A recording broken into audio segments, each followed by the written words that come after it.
تو صوفیاء اشیاء کو حق تعالیٰ کے ظہورات کہتے ہیں، علماء بھی اس سے کنارہ کرتے ہیں۔ بہرحال اس سے اس ساری بحث کا خلاصہ یہ ہے کہ محبت اور عشق کی وادی میں ایک ایسا مقام آتا ہے کہ جہاں سالک اپنی ذات کو بھول جاتا ہے اور وسیع و بے قرار سمندر میں جذب ہو کر اس کو اپنی ذات اور دیگر مخلوقات میں صرف اور صرف خدا نظر آتا ہے، بلکہ خدا کے سوا کچھ نظر نہیں آتا، اور اسے جو بھی نظر آتا ہے وہ خدا کے جلوے نظر آتے ہیں۔ حیات ابن تیمیہ کا ایک اور حوالہ پیش کرنا چاہوں گا۔ وہ فرماتے ہیں کہ جاری و ساری خدا سے مقصود یہ ہے کہ نہ تو تخلیق و آفرینش کا یہ تماشا ایسا ہے کہ جو صرف اس کی حدود علم و تصور ہے کہ اندر جلوہ فغن ہو اور ہر طرح کی مصروفیت اور خارجی وجود سے محروم ہو، اور نہ اس کی حیثیت ایسے افسانے اور مصروف کی ہے کہ جن کو زمان و مکان کے فاصلوں نے جدا کر دیا، بلکہ اس کی حیثیت ایسے داخلی عنصر اور ایسی باطنی کار فرما اور نفس شے میں داخل و نہا ہے کہ جو باہر رہ کر نہیں بلکہ ہر شے کے رگ و پے میں سما کر اور اندر رہ کر تربیت اور پرورش کے کار عظیم کو انجام دینے میں مصروف ہے۔ اس عبارت سے جہاں یہ بات واضح ہوئی کہ وحدت الوجود کے تصور کا معنی کیا ہے، وہاں اس سے یہ بھی معلوم ہوا کہ یہ کہنا کہ صوفیاء کا نظریہ وحدت الوجود اور افلاطون کا جو پینتھیزم کا نظریہ ہے وہ ایک ہے، یہ بات غلط ہے۔ افلاطون نے جو نظریہ بیان کیا اس میں جو اس نے ایک وحدت کی بات کی کہ خدا ہر چیز میں جاری و ساری ہے، اس کا مطلب صرف یہ ہے کہ ایک دفعہ خدا نے کائنات کو بنایا اور بنانے کے بعد وہ معطل ہو کے بیٹھ گیا، جبکہ صوفیاء کے نزدیک ایسی کوئی بات نہیں، بلکہ ان کے نزدیک خدا اس کائنات کے اندر اس کا نظام بھی چلا رہا ہے، اس کو تبدیل کرنے کی بھی صلاحیت رکھتا ہے۔ یہاں فتاوی اہل حدیث جلد 1 میں مفتی اعظم و محدث اعظم مجتہد عصر عبداللہ روبڑی صاحب فرماتے ہیں کہ خدا کی ذات سے کسی کو عشق ہو جائے تو چونکہ تمام اشیاء اس کی آثار اور صفات کا مدر ہے، اس لیے خدائی عاشق پر اس حالت کا زیادہ اثر ہوتا ہے، یہاں تک کہ ہر شے سے اس کو خدا نظر آتا ہے۔ اس لیے یہ فتاوی ثنائیہ ہے۔ اس میں ثناء اللہ صاحب فرماتے ہیں کہ مسلم نے حرم میں جلد اول ہے صفحہ 148 ہے، وہ فرماتے ہیں مسلم نے حرم میں راگ گایا تیرا، ہندو نے صنم میں جلوہ پایا تیرا، دہری نے کیا دہر میں تجھ کو تلاش، کسی سے بھی انکار نہ بڑھایا تیرا۔ اور اسی معنی کو بیان کرتے ہوئے حضرت شیخ خواجہ غلام فرید فرماتے ہیں چاچڑ وانگ مدینہ جاتم تے کوٹ مٹھن بیت اللہ، رنگ بنا بے رنگی آیا کیتم روپ تجلا، ظاہر دے وچ مرشد ہادی باطن دے وچ اللہ، نازک مکھڑا پیر فرید دا سانو دسدا وجہ اللہ۔ یا حضرت صوفی محمد جعفر فریدی رحمۃ اللہ علیہ نے فرمایا کہ اگر محمد نے محمد کو خدا مان لیا پھر تو سمجھو کہ مسلمان تک آواز نہیں۔ یہ تمام اشعار یا اس قسم کی جو تشریحات توضیحات ہیں وہ اس کا معنی صرف یہ ہے کہ عشق و مستی میں وہ ایک مقام آتا ہے جس کا تعلق کشف کے ساتھ ہے، عقیدے کے ساتھ نہیں۔ حضرت شاہ ولی اللہ رحمۃ اللہ علیہ نے اپنے رسالہ کے اندر، یہ میرے ہاتھ میں موجود ہے، اس بات کی وضاحت کی ہے کہ نظریہ وحدت الوجود کا تعلق کشف کے ساتھ ہے، مشاہدے کے ساتھ ہے، دیکھنے کے ساتھ ہے۔ یہ ٹوٹلی بیس جو ہے، یہ ٹوٹلی موضوع جو ہے، اس کا تعلق فقط مشاہدے کے ساتھ ہے اور یہ تصوف کا کرکس نہیں ہے۔ ہاں عقیدہ توحید میں جہاں لا الہ الا اللہ کو ماننا ہے وہاں خدا کے سوا لا موجود الا اللہ کو ماننا ہے، لیکن صوفیاء حضرات نے اس بات کی وضاحت کی ہے کہ جو مانتا ہے، جس نے مشاہدہ کر لیا اس مقام کا، وہ الگ بات ہے، لیکن اگر کسی کی سمجھ میں یہ بات نہ آئے اور کوئی اس مقام تک پہنچنے سے قاصر ہو تو دنیا کی مادیت میں غلط ہے، تو دنیا کی مادیت میں کھویا ہوا ہے اور اس مقام کو سمجھنے سے قاصر ہے، اس مقام کو پانے سے قاصر ہے، اس مقام کی بلندیوں تک پرواز کرنے میں قاصر ہے۔ اس کی سوچ، اس کی نگاہ اتنی بلند نہیں، اس کا عمل اتنا پاکیزہ نہیں کہ اس کو اس مقام میں فلاں تک لے جا سکے، تو ضروری نہیں کہ وہ اس عقیدے کو مانے اور نہ اس کا ماننا ضروری ہے، لیکن اس پر فتویٰ بازی کرنا، اس پہ فتوے لگانا، یہ بھی افسوسناک مقام ہے۔ یہاں میں اس بحث پر ایک اور حوالہ پیش کرنا میں ضروری سمجھتا ہوں، اور اس حوالے کو پیش کرنے سے قبل میں ایک اور حوالہ پیش کرتا ہوں۔ یہ میرے ہاتھ میں کتاب بریلویت ہے، البریلویہ اس کا عربی ایڈیشن تھا، اس کا ترجمہ شائع ہوا ہے اور لکھنے والے احسان اللہ ظہیر صاحب ہیں۔ تو اس کتاب کے شروع میں انہوں نے ایک بات لکھی ہے کہ جو جس طبقے کا وعدہ کر رہے ہیں اس کے متعلق کہتے ہیں کہ اس گروہ کے عقائد دوسرے اسلامی ممالک میں تصوف کے نام پر رائج ہیں، یعنی وہ تصوف کا رد کرتے ہیں، اور اس کتاب میں لکھتے ہیں کہ سب سے پہلے وہابی تحریک کے سرخیال شاہ اسماعیل شہید رحمۃ اللہ علیہ، یعنی جو شاہ اسماعیل شہید رحمۃ اللہ علیہ ہیں وہ بقول ان کے وہابی تحریک کے سرخیال ہیں۔ اب میں شاہ صاحب کا حوالہ پیش کرتا ہوں، اور شاہ صاحب کا تعارف کے لیے اتنا کافی ہے کہ وہ خاندان ولی رائی کی ایک عظیم شخصیت ہے، اور شاہ عبدالعزیز محدث دہلوی رحمۃ اللہ علیہ کے جہاں وہ ان کی شاگرد بھی ہیں، ان کے خاندان کی جو ہے وہ شاہ عبدالغنی کے بیٹے ہیں، اور ان کو جو ہے وہ شاہ صاحب سے پڑھنے کا موقع بھی ملا، ان سے فیض بھی لیا۔ تو وہ شاہ اسماعیل شہید صاحب، اور یہ یاد رکھ لیں کہ یہ تمام جو علماء دیوبند کا مسلک ہے یا علماء اہل حدیث کا مسلک ہے وہ ان کو متفقہ طور پہ مانتے ہیں، اور علماء اہل حدیث کی کتب کثیرہ کے اندر ان کی تعریفات کثیرہ موجود ہیں جن پر ان کے حوالے دینا جو ابس ہے۔ یہ ان کی کتاب ابقات ہے، جس پر انشاءاللہ کسی نشست میں تفصیلی بحث بھی ہونی چاہیے، بڑی زبردست کتاب ہے۔ اس کتاب کے صفحہ نمبر 226 پر، اور میرے پاس جو ایڈیشن ہے یہ سال 2022 میں دارالنعیم والوں نے شائع کیا، اس میں پوچھنے والا اگر یہ پوچھے کہ کائنات کی یہ چیزیں یعنی آسمان و زمین، شجر و حجر، درخت، پتھر، آدمی، گھوڑے، یہ کیا ہے؟ کیا یہ بجن سے ہی خدا ہیں، یعنی اللہ تعالیٰ کی عین ہے یا غیر ہے؟ آتے ہیں، سننے والی بات ہے۔ ہم اس کے جواب میں کہیں گے کہ شجر حجر سے تمہاری کیا مراد ہے؟ شجر ہونے یا حجر ہونے کے جو آثار ہیں، ان آثار کا مبدا اور ان احکام کی جو چیز منشا ہے، اگر یہ مقصود ہے تو میں کہتا ہوں ایسی صورت میں یہ ساری چیزیں بجن سے ہی اللہ اور عین خدا ہیں۔ اب یہ دیکھ لیں، وہ کہتے ہیں شجر حجر میں اور گھوڑے کو اگر آپ اس مقام پر پہنچ جاتے ہیں تو وہ کہتے ہیں وہ بعین ہی خدا ہے، حالانکہ تشریح و توضیح سے بھی اختلاف کیا جا سکتا ہے، لیکن بہرحال ان تمام حوالات کی روشنی میں جو خلاصہ عرض کرنا ہے وہ یہ ہے کہ عقیدہ توحید جو صوفیاء نے بیان کیا وہ بنیادی طور پر یہ ہے کہ دل کے اندر خدا کی یاد پیوست ہو جائے اور خدا کے سوا کسی کا خیال نہ آئے، اور غیر اللہ سے مکمل طور پر جو ہے وہ برات کی جائے اور دل سے غیر کا خیال نکال دیا جائے۔ غیر اللہ سے مراد ہر وہ چیز ہے جو خدا سے غافل کرتی ہے، اور پھر جب انسان دل کو خدا کی یاد سے بہرہ مند کرتا ہے اور خدا کی یاد کو دل کے اندر سما لیتا ہے تو پھر کیا ہوتا ہے؟ تو پھر وہ مقام آتا ہے جب اس کو خدا کے سوا کچھ نظر نہیں آتا، اور وہ تصوف و توحید کے اس مقام پہ پہنچ جاتا ہے، اور مواحد اس مقام پہ پہنچتا ہے کہ اس کو صرف تجلیات باری تعالیٰ کے علاوہ کوئی چیز نظر نہیں آتی۔ اس سلسلہ میں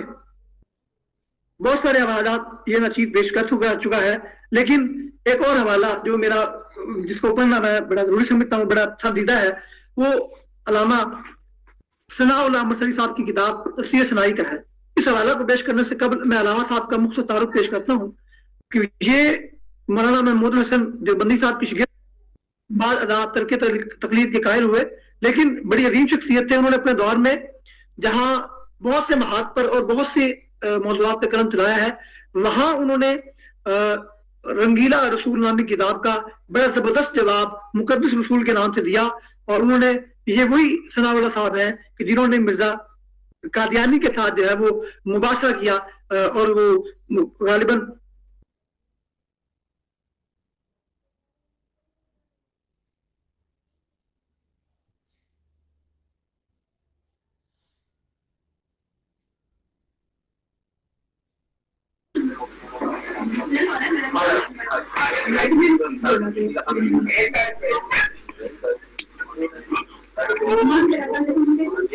محمد ممتاز تیمور صاحب آواز بند ہو گئی، مائک چیک فرما لیں جناب۔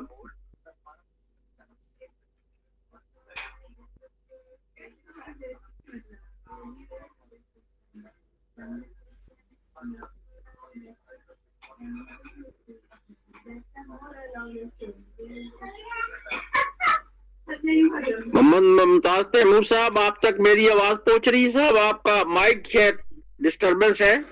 چیک فرما لیجئے، شاید کوئی مسئلہ ہو گیا جی، اور بات تو مکمل ہو گئی، وہ آ بھی جائیں گے ہم، کیونکہ ہمارے پاس ٹائم کم ہوتا ہے، ہم پروگرام کو آگے بڑھاتے ہیں، اور جو انہوں نے اپنے آج صوفیہ کے توحید کے بارے میں جو سارے ثبوت اور کتابوں سے حوالے دیے مقالہ، اس کے اوپر آپ نے جو تبصرے فرمانے یا سوال کرنے تو ہاتھ کا نشان بنائیے. جی ڈاکٹر ساجد خان خاقوانی صاحب نے بات کرنی ہے. ڈاکٹر صاحب بہت شکریہ جی. بس جو بات وہ کر رہے تھے میں اسے مکمل کر دیتا ہوں، اگرچہ ان کی اجازت تو نہیں ہے، لیکن میں وہ بات چل رہی تھی کہ مولانا ثناء اللہ امرتسری رحمۃ اللہ علیہ انہوں نے مرزا غلام احمد قادیانی کے ساتھ مباہلہ کیا تھا، اور مباہلے میں انہوں نے دونوں نے یہ طے کیا تھا کہ ہم میں سے جو جھوٹا ہو وہ پیچش کے مرض میں مرے. اور پھر آخری عمر میں مرزا غلام احمد قادیانی کو زبردست قسم کی پیچش لگ گئی، اور وہ 2 چارپائیوں کے اوپر پاؤں رکھ کر اور نیچے تسلا رکھ کر عجابت کرتا تھا، اور بالآخر اسی کے اندر گر کر پھر وہ فوت بھی ہوا. تو یہ مباہلہ جو قرآن مجید نے مباہلے کو بھی ایک حق تک پہنچنے کا ایک ذریعہ یا وسیلہ یا معیار یا ترازو یا پیمانہ گردانا ہے، تو اس مباہلے میں مولانا ثناء اللہ امرتسری رحمۃ اللہ علیہ جو اہل حدیث مکتب فکر کے بانیوں میں سے تھے اور بڑے جید عالم تھے، وہ اس میں کامیاب رہے. بہت شکریہ جی. شکریہ ڈاکٹر صاحب. اور جن صاحب نے تبصرہ یا کوئی سوال کرنا ہے، محمد تیمور صاحب ہیں، اسے سوال بھی کر سکتے ہیں، تبصرہ بھی فرما سکتے ہیں. اور اگر ہاتھ کا نشان نہیں بنا تو پھر نمبر وائز انوار قریشی صاحب کا پہلے نام آ رہا ہے. انوار قریشی صاحب. بسم اللہ الرحمن الرحیم. الحمد للہ رب العالمین والصلاة والسلام علی رسولہ الکریم. صاحب مقالہ نے اچھی گفتگو کی اور جلیل القدر معتبر کتابوں کے حوالے دیے، علماء کے نام لیے. تصوف اور صوفیاء کی تعلیمات کا مرکز اور محور ذات باری تعالیٰ کی ذات ہے، اور جو ان کے حلقہ ارادت میں آتا ہے اسے اللہ تبارک و تعالیٰ کی بارگاہ تک رسائی ہوتی ہے، اور وہ ذات باری تعالیٰ کے ساتھ اس کا تعلق اور رشتہ اس ولی کامل کے توسل سے ایسا بن جاتا ہے کہ وہ ساری زندگی اس کی زبان پر اللہ اللہ اور نغمہ توحید جاری رہتا ہے، اور اسی نغمہ توحید میں وہ ذات محبوب کریم صلی اللہ علیہ وآلہ وسلم کے جلووں میں اور آپ کے گنبد خضرا کی خیرات کے جلووں میں گم رہتا ہے. بس یہی تصوف ہے. حضور قبلہ شاہ ولی اللہ رحمت اللہ تعالی علیہ سے لے کر جتنے صوفیاء، اولیاء، اہل تصوف، اہل محبت ہمیں نظر آتے ہیں، حضرت مجدد الفسانی رحمت اللہ تعالی علیہ اور دیگر اولیاء، صوفیاء، اہل محبت نظر آتے ہیں، ان کی تعلیمات کا مرکز اور محور یہی پیغام توحید ہے. اور جو ان کے ساتھ جڑ جاتا ہے یقیناً بالیقین اور بالایمان اور بالیقین وہ رب تعالیٰ کی بارگاہ میں مقبول ہو جاتا ہے، اور اللہ تبارک و تعالیٰ اس کی جملہ عبادات، جملہ ریاضت کو اپنی بارگاہ میں قبول فرماتا ہے. یہ جو قصہ آدم و ابلیس ہے، یہ بھی ایک نظر میں ہمیں تصوف اور صوفیاء کے ساتھ تعلق رکھنے پر جو ہے نا وہ اس کے جو بین السطور جو اس کی سلسلے ہیں وہ ہمیں تصوف اور صوفیاء کے ساتھ تعلق رکھنے پر آمادہ کرتا ہے. اللہ تبارک و تعالی صوفیاء کے بارگاہ کی رسائی عطا فرمائے اور اہل محبت کے ساتھ نشست اور برخاست عطا فرمائے. صحبت صالح تورا صالح کنن، صحبت تالے تورا تالے کنن، وما علینا الا البلاغ المبین. شکریہ جناب انوار قریشی صاحب. میں پروگرام کے منتظم ڈاکٹر یاسر حسین ستی صاحب سے درخواست کروں گا کہ وہ اپنا انپٹ دے دیں، پھر ڈاکٹر محمد فرید خان صاحب کی طرف جاتے ہیں، سمیہ بانو صاحبہ کی طرف جاتے ہیں. جی بہت شکریہ جی میر صاحب. ماشاءاللہ ممتاز تیمور صاحب نے بڑی خوبصورت حوالوں کے ساتھ مزین کر کے اپنا مقالہ پیش کیا ہے. اور بالکل جی صوفیاء اکرام ایسی توحید میں مستغرق ہو جاتے ہیں کہ امام ربانی مجدد الفسانی رحمۃ اللہ علیہ فرماتے ہیں اپنے مکتوبات میں، کسی سالک نے ان سے سوال کیا کہ جب لا الہ الا اللہ کا ذکر کریں تو اس میں حضور علیہ الصلوۃ والسلام کا خیال آنا کیسا ہے؟ تو آپ نے فرمایا کہ تیری توحید ابھی ابتدا میں مفہوم عرض کر رہا ہوں، جب تیری توحید مکمل ہو جائے گی تو لا الہ الا اللہ کہتے ہوئے تیرے قلب و باطن اور تیرے خیال میں اللہ کے علاوہ کسی اور کا تصور نہیں آئے گا، اور جب تو محمد الرسول اللہ کا ذکر کرے گا تو پھر تیرے قلب و باطن میں محمد رسول اللہ صلی اللہ علیہ وآلہ وسلم کے علاوہ کسی اور کا تصور نہیں آئے گا، پھر یہ توحید اور رسالت مکمل ہوتی ہے۔ یعنی لا الہ الا اللہ کہتے ہوئے اللہ کے علاوہ کسی اور کا تصور نہیں، اور محمد رسول اللہ صلی اللہ علیہ وآلہ وسلم کا ذکر کرتے ہوئے کسی اور کا تصور نہیں۔ اور پھر آپ اس حدیث کی طرف جب جاتے ہیں کہ اللہ تبارک و تعالیٰ کے 99 نام کے جب فضائل ہوتے ہیں تو آپ کہتے ہیں کہ صرف اس کو زبانی یاد کرنے سے اس حدیث کے جو ثمرات ہیں یا جنت میں جانے کے حوالے سے جو بشارت ہے یا مغفرت کے حوالے سے تو وہ مکمل نہیں ہوتی، بلکہ ان 99 نام جو ہیں اللہ تبارک و تعالیٰ کے، ان اللہ کی صفات کے ساتھ اپنے آپ کو بندہ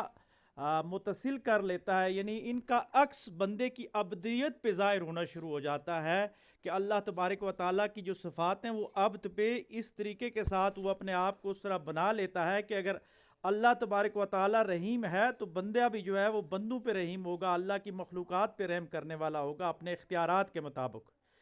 تو اللہ تبارک و تعالیٰ کی ذات اگر صحیح ہے تو جو بندہ ہے اللہ کا وہ بھی صحیح بنے گا، یعنی اس انداز کے ساتھ ان ناموں کی حلاوت محسوس کرتے ہوئے اپنے اندر ظاہر کرے، تو یہ صوفیاء اکرام کی وہ خاص توحید ہے۔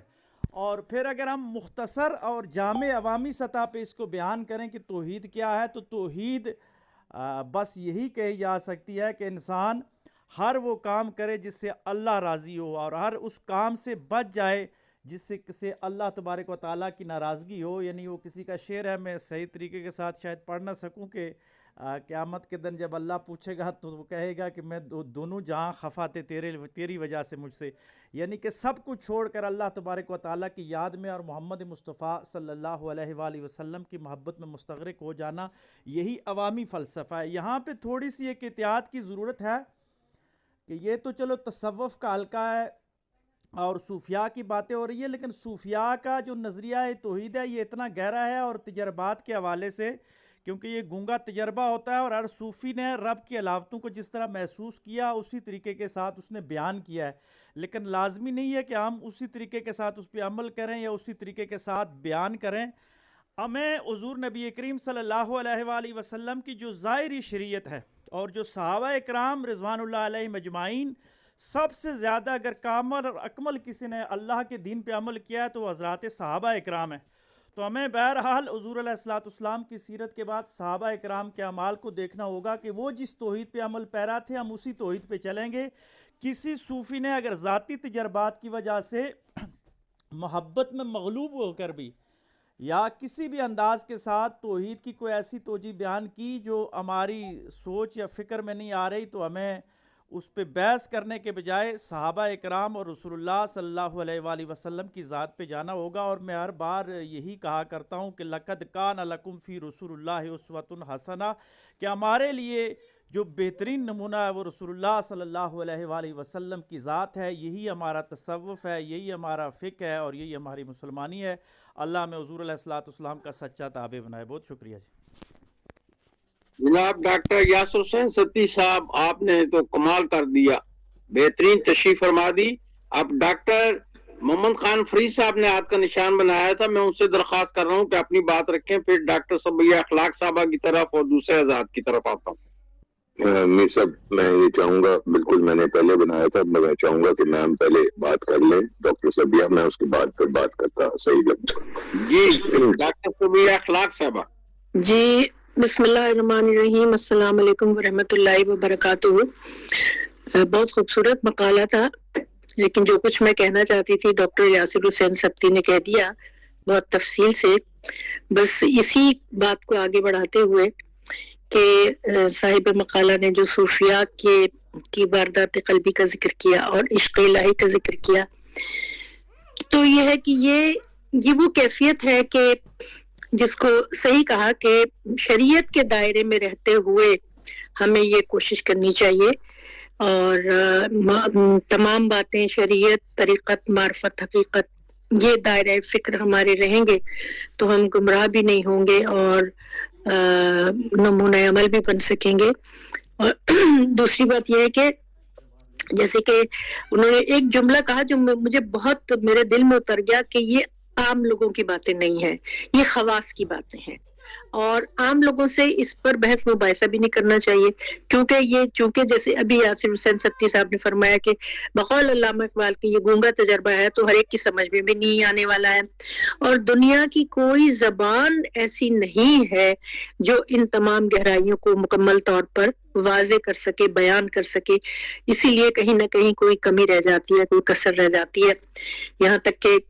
شعراء نے بھی اگر اپنے اس مضمون کو باندھا ہے تو کیا کہا ہے کہ جیسے قرآن حکیم میں ہے کہ ہم تمہاری شہرک حیات سے بھی زیادہ قریب ہے، شہرک تو بہت دور ہے اے جان تمنا، اے میرے قریب شہرک تو بہت دور ہے اے جان تمنا، آ میرے قریب اور قریب اور قریب آ. اس کے علاوہ جو کہا کہ ہم کو یہاں در در پھرایا یار نے، لا مقام گھر بنایا یار نے، کہ ہم یہاں تیری تلاش کر رہے ہیں تو جو ہے وہ ہم تو مکان کے بندے ہیں نا، زمان و مکان کے قید ہیں، لیکن ذات باری تعالیٰ زمان و مکان سے بالاتر ہے، لیکن ہم اس کی معرفت اس کی اسماء حسنہ کے ذریعے سے کر سکتے ہیں. یہاں میں ایک جملہ ضرور آپ کی خدمت میں پیش کروں گی. اسماء کا ذکر کرنا، اسماء پہ غور کرنا، اسماء کو اپنانا، اسماء کی تجلی سے اپنے آپ کو منور کرنا، یہ بہت اچھی بات ہے، لیکن ذات میں غور کرنے سے منع کیا گیا ہے، اور کہ ذات الہی میں غور مت کرو، تم نہیں پہنچ سکو گے اور گمراہ ہو جاؤ گے. تو اس حوالے سے ڈاکٹر ساجد خاکوانی صاحب کی بات جو مباہلہ کے حوالے سے تھی بہت دلچسپ تھی، اور سورہ آل عمران کی آیت نمبر 61 ہے فمن حاجاک فیہ من بعد ما جاءک من العلم فقل تعالوا ندعو ابناءنا وابناءکم ونساءنا ونساءکم وانفسنا وانفسکم ثم نبتہل فنجعل لعنۃ اللہ علی الکاذبین. یہ آیہ مبارکہ ہمیں مباہلہ کی وضاحت بیان کرتی ہے، اور تاریخ شاہد ہے کہ کس طرح نصارہ نجران کے ساتھ جب مباہلہ طے ہوا تھا تو حضور صلی اللہ علیہ وسلم خواتین میں حضرت فاطمہ سلام اللہ علیہ کو بچوں میں ابنانا کی منزل پہ جناب حسنین علیہ السلام کو، اور انفسنا کی منزل پر جناب حضرت امیر المومنین مولا علی کو لے کر گئے تھے. اور پھر نصارہ نجران نے مباہلہ کرنے سے انکار کر دیا تھا، جزیہ دینا قبول کیا تھا. یہ تاریخ اسلام کا وہ روشن باب ہے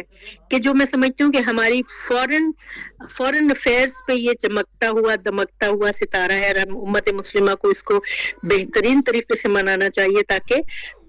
یہ نصارہ کے مقابلے میں جو ہماری فتح ہے ان کو ابھی تک یہ ہماری فتح یاد ہے. جس طرح یہودیوں کو خیبر کی شکست یاد ہے، اس طرح نصارہ کو ہماری مباہلہ کی فتح یاد ہے. لیکن وہ ظاہر ہے یہ تو ہمارا کام ہے نا کہ ہم اس کو ہائی لائٹ کریں، اس کو منائیں، اس کو دنیا کے سامنے رکھیں اور بتائیں کہ یہ دیکھو قرآن کی روح سے ہم نے یہ کیا تھا، اور کس طرح ایک نورانی اور روحانی فتح حاصل کی تھی بغیر خون کا قطرہ بہائے. تو یہ ساری باتیں انتہائی یہ گہرے معانی اور مفاہیم مطالب ہوتے ہیں، اور یہ بہترین یہ حلقہ ہے. بڑے مخصوص لوگ ہیں جو اس میں آتے ہیں، گفتگو کرتے ہیں، اور خوشی کی بات یہ ہے کہ ایک دوسرے کی گفتگو سمجھتے ہیں اور کرتے ہیں اور سمجھتے ہیں اور اپریشیٹ کرتے ہیں. جی بس مجھے اتنا ہی کہنا تھا. جزاک اللہ، تھینک یو. دوسری بات یہ ہے کہ ڈاکٹر سمیہ اخلاق صاحبہ نے اس پروگرام میں اپنے مقالے میں سب سے پہلے گنگا تجربہ لفظ استعمال کیا تھا. ماشاءاللہ. آگے بڑھتے ہیں، ڈاکٹر محمد فرید خان صاحب نے بات کرنی ہے. بہت شکریہ قبلہ امیر صاحب. اللہ تعالیٰ افسروں کے درجات بلند کرے. انتہائی پرسوز مقالہ تھا قبلہ محترم ممتاز تیمور صاحب کا، ریاست سبتی صاحب کا بیان، پھر میڈم کا. آئیے میں ذرا آج پہلے سہارے لیتا ہوں ایک ایسے شخصیت کے جس کے صوفی ہونے میں تو کوئی شک و شبہات نہیں ہے، درویش ہونے میں کوئی شک و شبہات نہیں ہے کہ وہ آسان لفظوں میں کیا بتانا چاہتا ہے، اور وہ کہاں سے اپنی بات شروع کرتا ہے. وہ شروع کرتا ہے وہ زمانے میں معزز تھے مسلمان ہو کر اور تم خوار ہوئے تارک قرآن ہو کر. پھر آگے کہتے ہیں رسم آزاں روح بلالی رضی اللہ تعالیٰ عنہ نہ رہی